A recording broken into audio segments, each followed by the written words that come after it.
Hello and welcome to The Dungeon. My name is Dan and a happy new year to everyone. Yes, I know it's February and that January has been a cold and bitter month for everyone in the Northern Hemisphere, but it's over, so now a brand new year.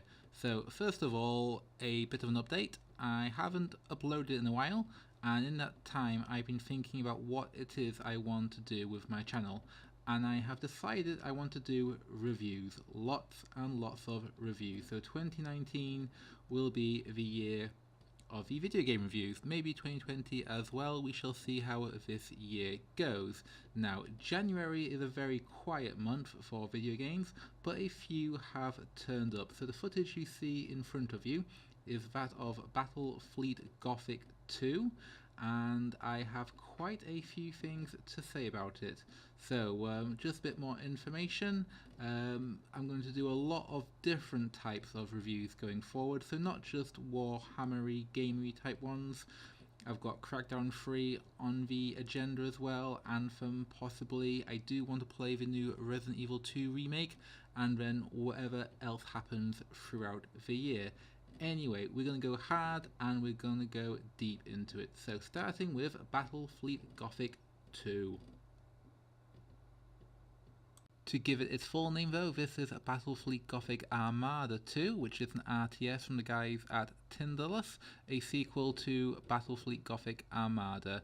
It's a naval slash space ship type game where you have to control your own fleet and destroy the opposing fleet. It's set in the 41st millennium, so as I'm sure a lot of people know, I do like my 40k, and this is one where you have to use your skills and strategy to outwit, outgun, and destroy various Xenos, Chaos, and Loyalist scum alike. Now, I never played the original Battlefleet Gothic Armada, so I can't really tell you how this compares to it, but I do know we have got 3 different campaigns, and there's a lot more factions to choose from when it comes to things like AI stomping or going online. For the first campaign, you play as a man called Admiral Spire, and he's basically in charge of trying to protect the Imperium from its enemies. What's particularly good about this campaign is that when it comes to the ships, you have 3 different factions to choose from.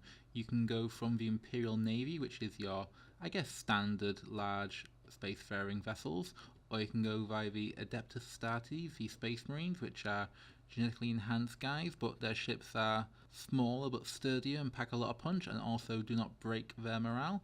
Or you can go with the Adeptus Mechanicus, which are the cyborgs, and they have some very funky things as well.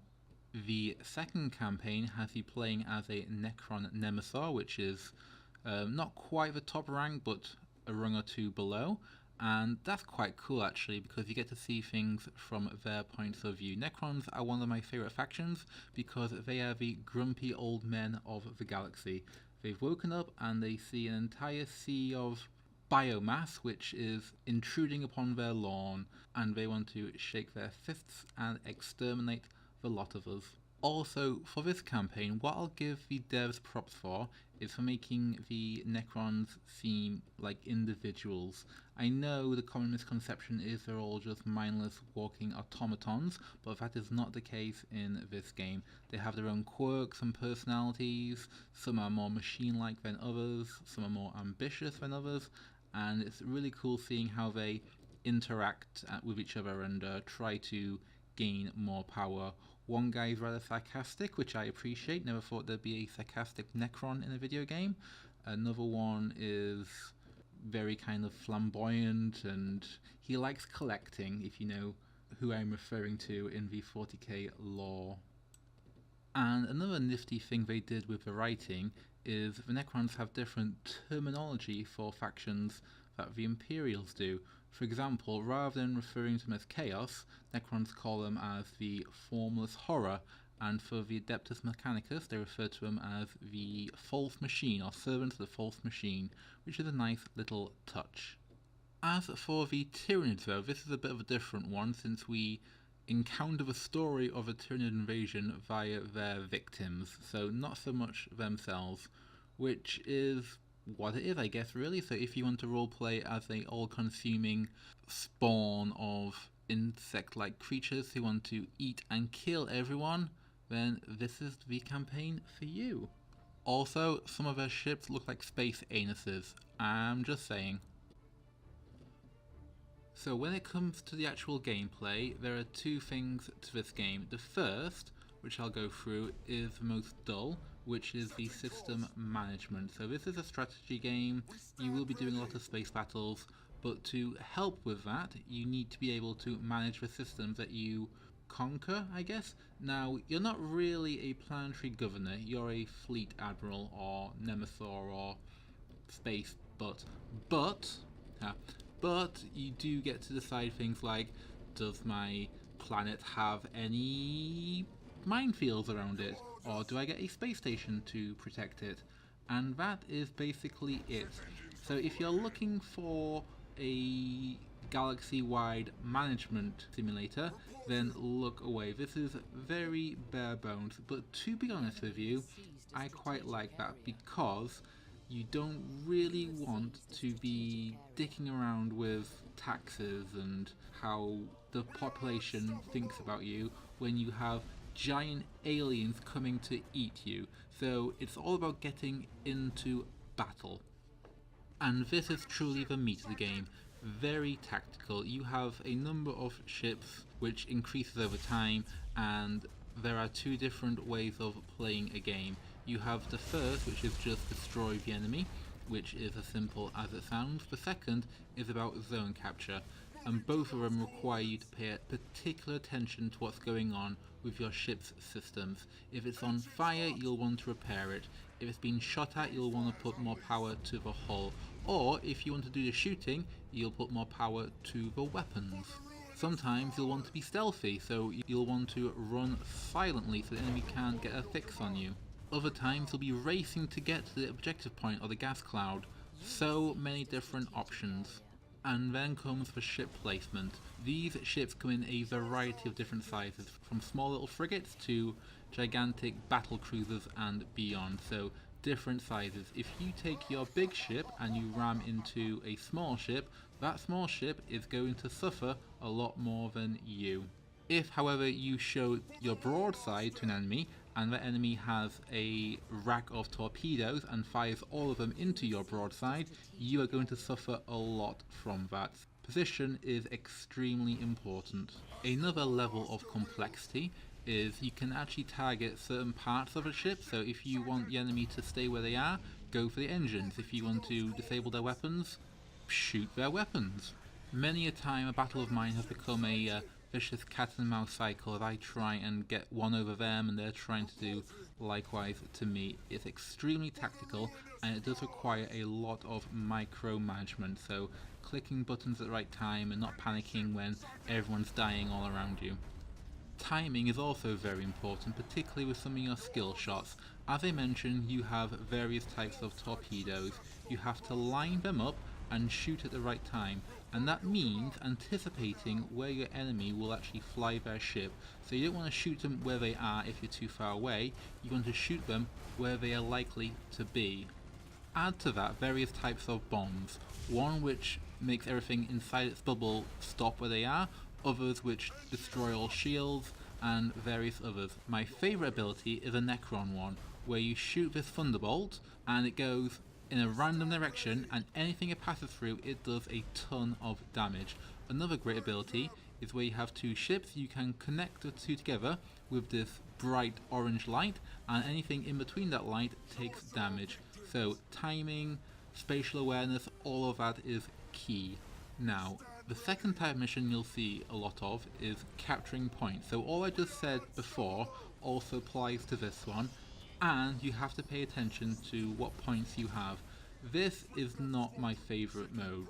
I mean, there's only two, which again is a problem. I think there should be more, but of the two, this one I like the least. Not that it's too hard, sometimes I can actually cheat my way into victory, but because it doesn't really make any sense. Why are we just trying to capture random points in space? If you're defending a planet, you can actually put the aforementioned space station or turrets there to give you a better chance, but why do we only have a certain amount of time to take them over? If we have a huge fleet attacking a system and we outnumber them like 10 to 1, but we only have, say, 20 minutes to capture the game, we could lose that because, and this is another problem, not a problem, this is a feature which I am in two minds about. Basically, you don't get to use your entire fleet sometimes. You get to use a part of it depending on your leadership. As you progress through the campaigns, your leadership does get better, so you get access to more ships and can use more ships, but initially you can only use so many. And that means that once they're destroyed, your auxiliary ships come and take their place, but they come in from where your deployment zone is. So that means you have to get your new ship from where it starts to where it needs to be, and that by that time it happens, the rest of your fleet could be dead. But one thing I will say with regards to capturing points is it gives small ships a reason for existing, because they're smaller, they're faster, and they can maneuver around things like asteroid fields a lot better than some of their larger brethren. So when you're playing this campaign or you're playing online, definitely consider some smaller ships. But for me, one of the biggest problems I have with this is your flagship. When you're playing the campaign, multiplayer is fine, but when you're playing any other campaign, if you lose your flagship, the campaign is over. You have to restart from an earlier save. This is annoying because you could be winning the game. You could be doing fantastically, in fact, and you've got 6 ships, they're all in good health, apart from one. If your flagship goes and gets blown up, it's game over. Now, one amusing quirk I found, and this happened several times, and I've won narrative games because of this, is if your flagship breaks, because morale's also a feature, yeah, then they will try and run away, and if they do, the game continues. So you want your flagship, if it's been eaten, to want to escape. You want that so the game continues and the rest of your fleet can win you the game. In fact, a good example of this is what you'll now see on screen. Basically, my flagship has since run away. I'm fighting some Tyranids. It's a narrative battle, so I won't spoil anything here, but there's nothing really to spoil. And I am getting my ass kicked. I've got 2 ships left, one just got blown up. I'm fighting Tyranids who are going Allahu Akbar on me and ramming me before exploding. And my last one is almost dead. I determined that the last Tyranid ship's going to do the same thing as before and ram me to death, so I try and get out the way, but I'm too slow. But fortunately for me, the Tyranid ship dies first, then me, but it's okay, it's still a victory. Anyway, I find it stupid that losing your flagship costs you the entire campaign. I mean, they do have life pods on there for a reason. The campaigns take place during the fall of Cadia, which is very close to the timeline in the 40k current rulebook. A few centuries since then, but centuries don't really mean too much when we're talking about thousands and thousands of years in the future.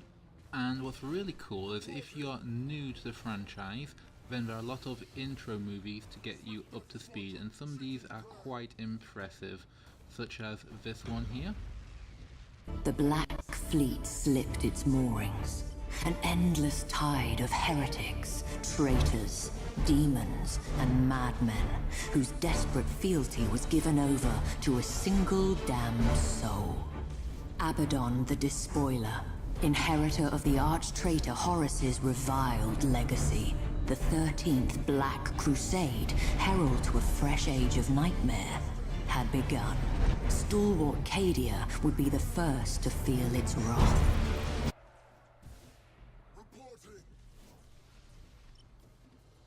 And many more. In fact, every different faction has its own intro movie, as well as every subsector in the galaxy that you get to go to. But one thing that I found particularly amiss was when it came to doing facial animation. Just look how weird this looks. Gos asks for time. I have none to give. My wolves will buy all that he needs. Alert my battle barge to prepare for my arrival. By the Fang, I'll not die without a fight. It's like they just had a stroke or something. If shit's getting too real in space, there are other things you can do. For example, you can activate your warp drive and get the fuck out of there. But should your ship survive, that also might have some issues for later battles. If your ship has lost all of its guns and abilities, you can still give the enemy a good hard ramming. And if worse comes to worse, you could be completely disabled, but with one option left, the nuclear one. You can blow your own ship up, which does a lot of damage to everything around it, friend or foe. What can't be argued is that a lot of thought and design have been put into these various ships. When you're playing a game against an AI, you have the option to either speed things up or pause it completely. I highly recommend pausing it sometime and having a great look at the various different designs they've implied. Whether it's the regal looking Imperial ships with all the spires and cathedrals, or the sleek and elegant looking Eldar ones which are for speed and stealth, or the gross Nurgle ones which are gross and covered in flies. I hope you like particle effects as well, since there's going to be a lot of lasers on display, and explosions such as this. One thing I noticed though, is that the ships themselves don't seem to show they've taken damage until they explode. What I mean is, you won't see a ship half destroyed, it'll either be completely fine in appearance, or it'll be being blown up. There's nothing in between, no fires, no smoke, no missing sections of it. In the game that will happen, but it doesn't look that way, and that's one thing I think they could have worked with. And another thing, this might be due to my graphic settings which are at high as opposed to the very best, but the backgrounds, whilst pretty as still images, I feel they could have done more to make them move. I mean twinkling stars that wouldn't have cost too much, or moving nebula, just something a bit more to break up the staticness of them. But seriously, these ships are great looking, and every time you start a battle you get to see a short movie showing all of them in action, like this.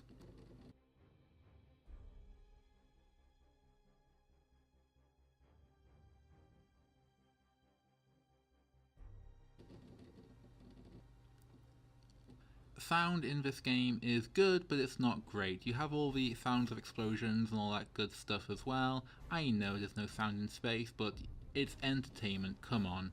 The voice acting's good too, with a lot of good emotive responses from the Admiral. Not that many voices for your captains though, which is a bit of a pain, since you'll hear the same guy often just cry for mercy. I do think they could have expanded their pool of voice actors for these, and maybe even had some more female captains. But if nothing else, they've got orcs just right. You want us over there? Enemy ship sorted! Here we go!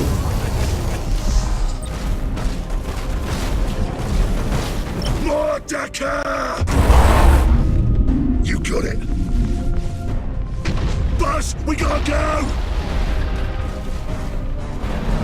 Going back to the system map, another nice feature taken from the Total War series or some other strategy game is you can just auto battles if you want to. If you think there's no chance of winning, just press a button and move on with your life.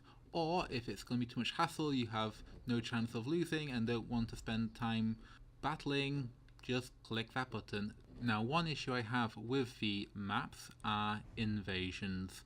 So you can be invaded by neighbouring sectors if the enemy AI has 2 or more ships there, but you can also be invaded from elsewhere, and you have to pay particular attention as to which system is under attack and from what species. Often the game won't tell you what's happening, you'll have to keep an eye out, which is a pain. I've been caught before and I had no idea of being invaded by some Necrons until they just turned up and started causing some shit. The narrative missions as well can be a bit hit and miss in my opinion.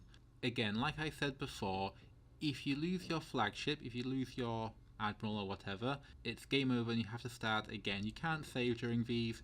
They're often quite long, involve various different enemies, and you have to have your guy, who has to be first. You can't have him be second or third. He has to be in the middle of it, or at least there, and if he goes, it's mission over. When you do these narrative missions, you don't know how hard they're going to be, so it's a shot in the dark. For the most part, I have managed to get through them alright, but there was one particular Imperial one I had some trouble with, involving the Eldar. And that was another one where my Admiral ran away and the rest of my fleet did the work. So what do you think of that? But one cool thing about the narrative missions is that they introduce new phenomenon in the game. So when you're fighting the enemy, there are other things to also consider. Clouds are very useful for hiding in and being stealthy, and asteroids can do a lot of damage, so avoid them as much as you can. They are quite signposted, so you know they're coming, but yeah, once they hit, they will just instant kill your ship regardless of how big it is. There are also some floating plasma jellyfish which you can shoot and cause a big explosion should you wish to. Don't know why you would though. And other things like solar flares and ghost signals. So these phenomenon do help make the games not feel so samey. Added to the fact that all the races have various different strategies they can use, the Eldar are very sneaky and like to hide away from your sensor range and shoot you, as well as being very quick and can do very sharp angles of maneuver.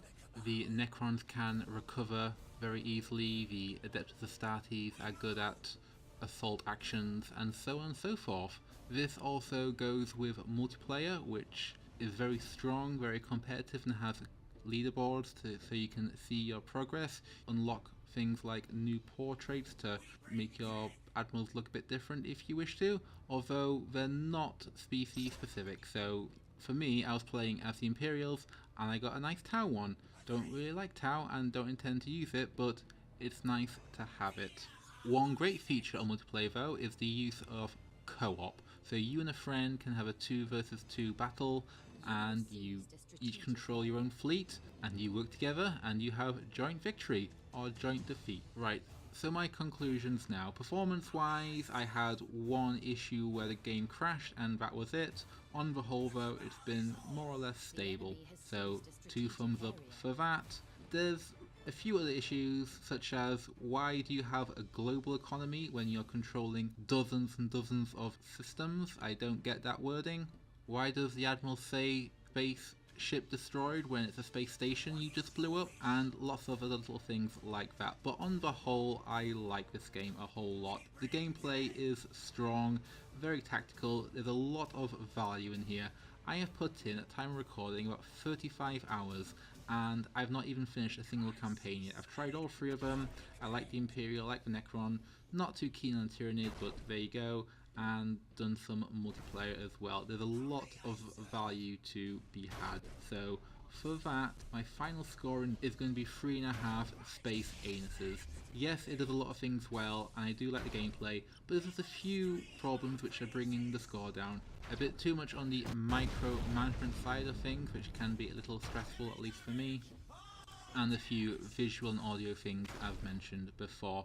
Also, I think they're working on this, but it would be very nice if we could get an actual co-op campaign system. Doesn't need a story, just you and a bunch of friends all battling out in a galaxy. That would be perfect. So 3.5 out of 5. It's a good game. If you like your tactics and your spaceships, definitely go for this. Even if you're not too familiar with 40k, there's a bunch of different races here to try and use. You'll like it, I'm sure. Anyway, that's all for me, so thanks for watching and have a good one. Bye for now.